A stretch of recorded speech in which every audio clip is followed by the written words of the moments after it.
बिस्मिल्लाहिर्रहमानिर्रहीम। अस्सलाम वालेकुम। दुनिया में आपने बड़ी बड़े इदारों की, बड़ी बड़ी हुकूमतों की बड़ी स्ट्रेटजीज देखी होंगी, लेकिन जो अफ़गान तालिबान की स्ट्रेटजी है वो ऐसी स्ट्रेटजी है कि अमेरिका के बड़े बड़े जितने एक्सपर्ट्स, उनकी एजेंसियां, दुनिया भर की ताकतें वो घुटने टेक चुकी हैं और इनकी स्ट्रेटजी को वो बीट नहीं कर पाई। अफगान तालिबान पर इल्ज़ाम लगता रहा कि ये बड़े जंगजू हैं, ये अमन की बात नहीं करते, ये सिर्फ लड़ाई चाहते हैं। अफगान तालिबान ने जो ऐलान किया है उसने दुनिया भर के अंदर जितने भी सारे एक्सपर्ट्स हैं उनको मात दे दी है सिर्फ एक बयान से। अफगान तालिबान ने कहा है, सुहेल शाहीन जो उनके तर्जुमान है, उन्होंने ओपनली पूरी दुनिया को एक ज़बरदस्त ऑफर दे दी है। उन्होंने कहा है कि 90% इलाका अफगान तालिबान ने चूंकि ऐलान किया कि हमने फतह कर लिया, सिर्फ 10% रह गया है। उन्होंने कहा कि इस 10% के बाद पूरी दुनिया में खाना जंगी की गूंज चल रही है। हम खाना जंगी नहीं चाहते। अशरफ गनी। इस वीडियो की अहम डिस्कशन चलती रहेगी, लेकिन इससे पहले आप वीडियो को लाइक करें, हकीकत टीवी को सब्सक्राइब कर लें और बेल आइकन पर जरूर क्लिक करें।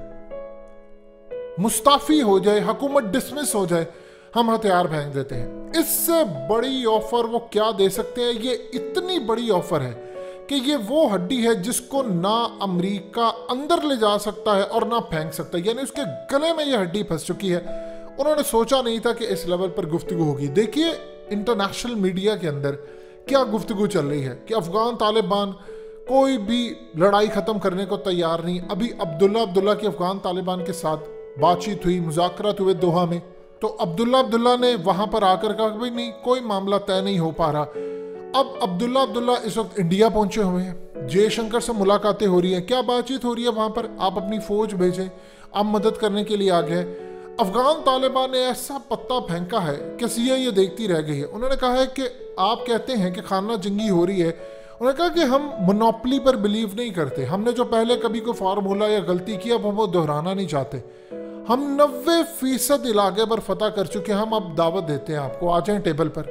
गनी को के मुस्ताफी हो जाए, टेबल पर आकर बातचीत करें, एक अबूरी सेटअप आ जाए और उसके बाद हम बातचीत करेंगे।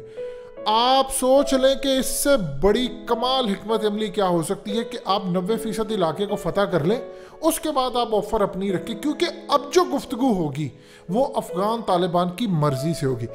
असल में इस पूरे खेल के पीछे है चाइना और रशिया, इवन पाकिस्तान। पाकिस्तान के लिए फायदेमंद चीज ये है कि अफगानिस्तान में एक गोली ना चले और जिसने इक़्तिदार में आना आ जाए। और जाहिर सी बात है अफगान तालिबान आए इक़्तिदार के अंदर, क्योंकि गनी टोला ये वो तो खत्म है, क्योंकि वो तो इंडिया के पिट्ठू हैं और हमें उन्होंने कितना नुकसान पहुंचा आप सब जानते हैं।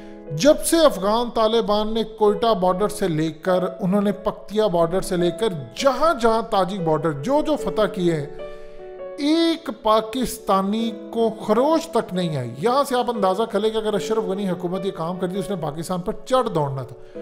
अब असल में दुनिया को ये बात फेंकी। अमेरिका ने अपने मीडिया में इंटरनेशनल सतह पर एक ही बात कही है कि देखें अफगान तालिबान ये कर रहे हैं, वो कर रहे हैं, उनके जर्नैल आ रहे हैं, उनके आर्मी चीफ आ रहे हैं, कभी कुछ कह रहे हैं कि जी ये तो फतह कर लेंगे। उन्होंने हाथ फेंक दी। अब उनको एक ऑफर मिल गई है कि आप इसका पीसफुल सोल्यूशन ले लें। अब अमेरिका के पास क्या ऑप्शन रह जाता है? अब सारी दुनिया अमेरिका को कहेगी कि सिर्फ और सिर्फ अगर कोई रह गया है इस फसाद के अंदर, कोई जड़ है, तो वो तुम्हारा पाला हुआ एक पपेट गवर्नमेंट का मोहरा अशरफ गनी है। तुम अगर एक शख्स को बचाने के लिए पूरे अफगानिस्तान को जंग में धकेल दोगे तो फिर तमाम तर जिम्मेदारी अमेरिका पर आयद होगी। कि अशरफ गनी को एक अगर पैनी ना मिले, एक सेंट ना मिले, तो अशरफ गनी ने कहां से हुकूमत चलानी है? अफगानिस्तान में तो अभी तक कोई ऐसे वसाइल है नहीं कि वो पूरी तरह हुकूमत चला सके सिवाय अमेरिका की एड के। अब सारे का सारा मलबा अफगान तालिबान ने फेंक दिया है अमेरिका की कोर्ट में कि तुम अपने पपेट को रिजाइन करें, हम हथियार फेंकते, आओ टेबल पर गुफ्तगू कर लेते हैं। अब रशिया आप देखेंगे इस पर बैक करेगा। ये वैसे प्लान रशिया, चाइना, पाकिस्तान और अफगान तालिबान का मिलके है। तीनों ये चाह रहे हैं मुल्क अफगान तालिबान के अलावा कि हमारे यहाँ पर खाना जंगी ना। अफगान तालिबान तो ऑफकोर्स मेन प्लेयर हैं, वो भी नहीं चाह रहे। ना ताजिकिस्तान चाह रहा, ना तुर्कमानिस्तान चाह रहा है और ना ही कोई उज़्बेकिस्तान या कोई दूसरा मुल्क चाह रहा है सिवाय इंडिया के। अब अमेरिका को तकलीफ ये है कि अगर अशरफ गनी रिजाइन करता है तो सारी जिंदगी यहाँ पर अब जमहूरियत नहीं आएगी, इलेक्शन नहीं होंगे, क्योंकि अफगान तालिबान की 20 साल की स्ट्रगल है, इस्लामिक निज़ाम में, तो इस्लामिक निज़ाम में तो अब अफगान तालिबान ही आएंगे, ये तो आने वाले नहीं। तो अब उसको ये चीज़ है कि अगर ये अशरफ गनी रिज़ाइन करता है और लड़ाई ख़त्म हो जाती है तो फिर बताएं, उसके बाद अशरफ गनी तो डिसमिस हो गया, फिर चाहे अमेरिका से किसी ने मिलना है, इंडिया से मिलना है, तो जो अबूरी सेटअप होगा, अबूरी सेटअप वो होता है जो टेम्परेरी आपने सेटअप बनाना है, वो तो अफगान तालिबान की मर्जी से होगा। और उसके बाद दूसरी साइड से, यानी उसमें ऐसा नहीं है कि सारी पावर्स गनी या अब्दुल्ला के पास होंगी, तो उसमें आधी उनकी होगी आधी उनकी, फिर वो कह रहे हैं हम टेबल पर बैठकर बात करेंगे। अब इसमें होगा यूं कि ब्लैक वाटर जो इन्होंने भेजे अफगानिस्तान में, जो रॉ, दाइश, टीटीपी, ये वो, उनको ऑफिशियली ऑपरेट कैसे कर सकते हैं? सारी शाहराहें तो अफगान तालिबान ने ऑलरेडी कैप्चर कर ली हैं। इंडिया के साथ क्या होगा? इंडिया ये चाह रहा है कि अगर जंग बंदी हो जाएगी तो ये अमन आ गया। चाइना यहाँ पर नीचे अफगानिस्तान के साथ मिलकर ज़मीन से रिसोर्सेज निकालना शुरू कर दिए, गैस, मिनरल्स, उसके अलावा रेयर अर्थ मिनरल, जो जो चीज़ें हैं। और इसके बाद यहाँ पर इस्लामिक निज़ाम आ गया, तो हम क्या करेंगे? ये तो सारे चढ़ दौड़ेंगे इंडिया के ऊपर। ऑलरेडी लद्दाख से लेकर अरुणाचल प्रदेश और सारी जगहों पर लाखों के हिसाब से फौज तैनात है। उधर चाइना इनको दबोचने के लिए तैयार है। अब दुनिया ये कहेगी कि अफगान तालिबान ने तुमको ऑफर दी थी। देखिए, अगर ये ऑफर अफगान तालिबान 2-3 साल पहले देते तो कोई वैल्यू नहीं थी, किसी ने इसको सीरियसली नहीं लेना था।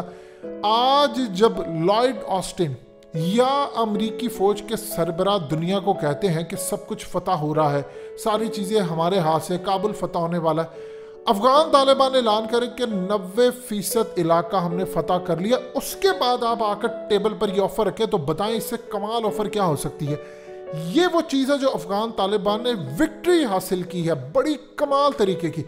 अब अमेरिका अगर इस पूरे खेल के अंदर कहता है कि नहीं, हमने तो ये टेबल पर आना ही नहीं है, सबसे पहले अफगान तालिबान की फतह ये होगी कि देखिए, गनी अगर रिज़ाइन करता है तो इंडिया क्या, अमेरिका क्या, सारी दुनिया के अंदर ये पैगाम जाएगा कि अमेरिका ने जिसको बैक किया, अफगान तालिबान ने इनकी शारक से पकड़कर, इनको गले से पकड़कर, गले तक इनके पहुंच गए और इन्होंने अपने बंदे को रिज़ाइन करवाया।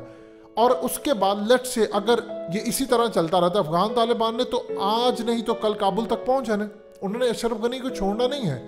देखिए, बाकी याद रखिएगा, जितने भी आम लोग हैं, फौज है, ये वो, उनको तो वो आम माफ़ी देंगे, ये अशरफ गनी को नहीं माफ़ी देने वाले वो लोग, या अमरुल्लाह साले को माफ़ी देंगे। ये बहुत बड़ी गलतफहमी है। इन लोगों को तो वो ठिकाने लगाएंगे ताकि इबरत का निशान बने, जिस तरह नजीबुल्लाह के साथ किया था।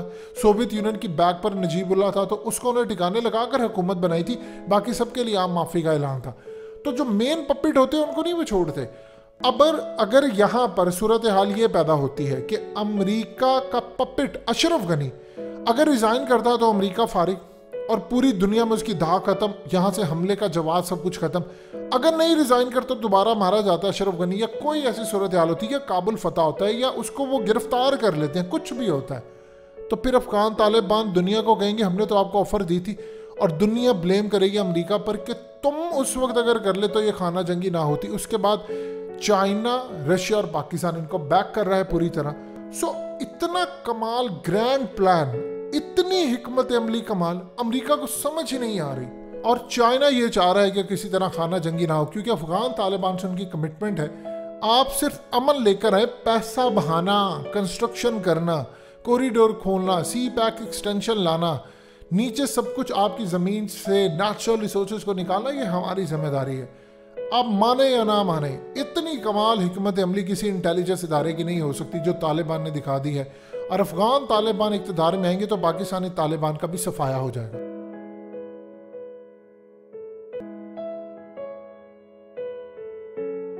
हकीकत टीवी को सब्सक्राइब करना मत भूलें, वीडियो को लाइक करें, शेयर करें और कमेंट सेक्शन में अपनी राय का इजहार ज़रूर करें।